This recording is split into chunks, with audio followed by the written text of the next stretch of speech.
Bonjour à tous et bienvenue, vous regardez 6 minutes chrono, le rendez-vous quotidien de la rédaction de Lyon Capital. Et aujourd'hui nous accueillons François-Noël Buffet, bonjour. Bonjour. Alors vous êtes sénateur Les Républicains du Rhône, anciennement maire d'Oulin. On en parlera peut-être en fin d'émission s'il nous reste un peu de temps de la situation à Oulin. Mais d'abord je voulais revenir sur l'actualité au Sénat, l'actualité aussi du projet de loi immigration. Au Sénat, vous l'avez largement réécrit en durcissant le texte qui a été proposé par le gouvernement. Il va maintenant passer à l'Assemblée nationale. Il en restera quoi après? Est-ce que, comment dire, pour parler peut-être un peu trivialement, vous vous êtes fait plaisir au Sénat, mais finalement il en restera rien après? Ah non, pas du tout, je crois pas. C'est un texte qui est arrivé du gouvernement avec 27 articles. Il sort de la commission, il sort du Sénat, il va sortir du Sénat avec environ 90 articles. Ça veut dire qu'on a travaillé. Quel était l'objectif premier? L'objectif premier, c'est de donner de la cohérence à la politique migratoire et ne pas simplement faire un coup sur tel ou tel thème. Donc on a beaucoup travaillé sur l'immigration régulière, on l'oublie souvent, avec les conditions d'arrivée sur le territoire, un choix fait pour l'immigration économique qualifiée, la volonté aussi que le respect des valeurs de la République soit une des conditions de validité d'un titre de séjour, beaucoup de choses sur l'intégration, sur les moyens financiers qu'il faudra donner à cette intégration. Je pense qu'une fois qu'on est sur le territoire national régulièrement, on doit être en capacité de pouvoir aider les gens à s'intégrer rapidement. Ça, c'est important. Le deuxième point, c'est aussi le fait que sur l'immigration irrégulière, oui, c'est vrai, tolérance zéro. On n'a plus pratiquement aujourd'hui 900 000 clandestins sur le territoire national. On a beaucoup de mal à renvoyer dans les pays d'origine. Il faut se donner les moyens de traiter ça. Pourquoi? C'est pas un dogme absolu. C'est simplement le fait que c'est une politique qui se veut juste à l'égard de ceux qui sont régulièrement sur le territoire et qui font tout pour être sur le territoire dans le respect des valeurs de la République, de notre vie en commun, j'allais dire, et qui fassent leur vie en France, très bien, bienvenue. Et par rapport à eux, il faut expliquer quand même que ceux qui viennent clandestinement, c'est pas possible. Deuxième chose. C'était le sujet. Enfin, tout ce qui a tourné autour de ce fameux article 3 que vous avez supprimé et réécrit différemment, où on est passé finalement d'une régularisation à la demande du travailleur sans papier qui exerce un métier en tension, qui pouvait demander sa régularisation temporaire, pas définitive, où là finalement vous renvoyez finalement sur une décision du préfet. Finalement, on reste sur la circulaire Valls.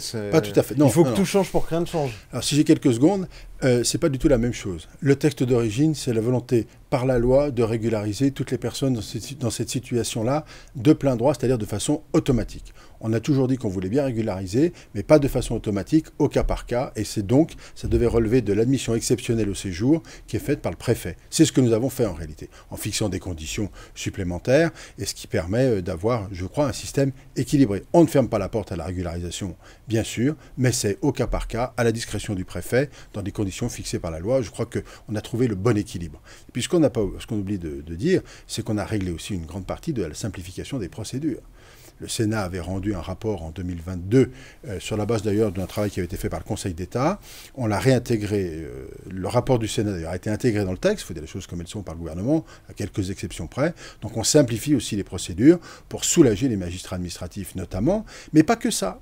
C'est aussi l'idée sous-jacente qui est le fait qu'un étranger qui arrive sur le territoire, si on doit l'accueillir, il faut lui dire vite que c'est oui, mais si on doit lui dire non, il faut lui dire vite aussi que c'est non. Parce que les situations qui perdurent, en réalité, font qu'en réalité, c'est ça qui occasionne les distorsions qui existent sur notre territoire, une immigration clandestine énorme et objectivement des tensions, alors à tort ou à raison, mais des tensions. Et puis il y a l'aspect de l'asile. Et sur l'aspect de l'asile, naturellement qu'on protège la procédure d'asile, il est hors de question de ne pas protéger les gens qui relèvent du statut de réfugié, alors ça vraiment, c'est un principe absolu. En revanche, on veut combattre ceux qui utilisent la procédure d'asile pour finalement renforcer l'immigration irrégulière parce qu'ils ont été, leur demande n'a pas abouti et que finalement ils restent sur le territoire. Donc c'est un ensemble. Mais je crois globalement, enfin moi ce que j'ai poursuivi comme président de la commission des lois, c'est vraiment cette idée de cohérence. Immigration régulière, on fait un choix et quand on accueille bien, à des conditions claires. Il y a un des points aussi qui va être discuté à l'Assemblée nationale et qui peut faire polémique sur ce que vous avez réécrit, retravaillé, c'est la suppression de l'aide médicale d'État. Il y a des pays, notamment l'Espagne, qui l'avaient supprimée et puis qui finalement l'ont remise puisqu'ils se sont rendus compte que ça leur coûtait plus cher en dépenses de santé de ne pas traiter préventivement. Alors, le gouvernement est partagé là-dessus. Pourquoi, pour vous, la suppression de l'aide médicale d'État, c'est une bonne chose? Il faut couper court à ce qui se dit. On va continuer de soigner les gens, heureusement d'ailleurs. Heureusement. Donc c'est le remplacement de l'aide médicale d'État par l'aide médicale d'urgence. Mais est-ce qu'il n'y a pas un peu de démagogie là-dedans? Non, il y a une réalité. Il suffit de lire les rapports de l'OFII. Et le directeur de l'OFII le dit clairement. en disant notre système est un système qui est quasiment un des seuls en Europe aujourd'hui qui fonctionne. Les autres pays ne fonctionnent pas comme ça. Revenons à un système raisonnable. Évidemment qu'on soigne l'urgence. Évidemment qu'on soigne la maladie vitale. Évidemment qu'on soigne la personne qui, pour des questions de santé publique, pourrait propager une épidémie sur le territoire. Évidemment qu'on soigne tout de suite. On ne laisse pas les gens sans être soignés. En revanche, il y a un moment, le panier de soins est déterminé par les professionnels, naturellement, il n'est pas question que ce soit autrement, mais pour ne pas garder une situation où finalement l'aide médicale d'État continue de progresser. C'est considérable. Alors, il faut dire à la vérité qu'elle progresse aussi parce que le nombre d'immigrés clandestins est de plus en plus important sur le territoire. Il faut dire la vérité, c'est aussi ça la réalité. Donc je pense que si le nombre de clandestins se réduit considérablement sur le territoire, de fait, l'aide médicale d'État ou l'aide médicale d'urgence baissera, mais il n'est pas question de ne pas soigner les gens qui sont atteints de maladies graves. Pour finir, d'un mot, Oulin et Pierre-Bénite ont entamé un processus pour fusionner. Vous avez longtemps été maire d'Oulin. Vous n'êtes plutôt pas forcément favorable envers cette fusion, ou en tout cas de la manière dont elle se produit. Qu'est-ce que vous reprochez à Clotilde Pouzère qui vous a succédé? Les maires ont pris les décisions qu'ils souhaitaient, ils ont fait ce qu'ils ont voulu.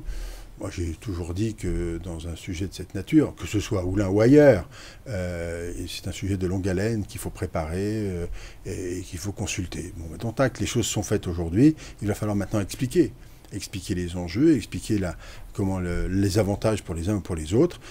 C'est un gros travail à faire, mais les maires vont le faire, je l'espère en tous les cas. Jérôme Moroche va devoir le faire. Merci beaucoup François-Noël Buffet d'avoir répondu à notre invitation, à nos questions. Moi je vous retrouve très bientôt pour une nouvelle édition de 6 minutes chrono. Au revoir.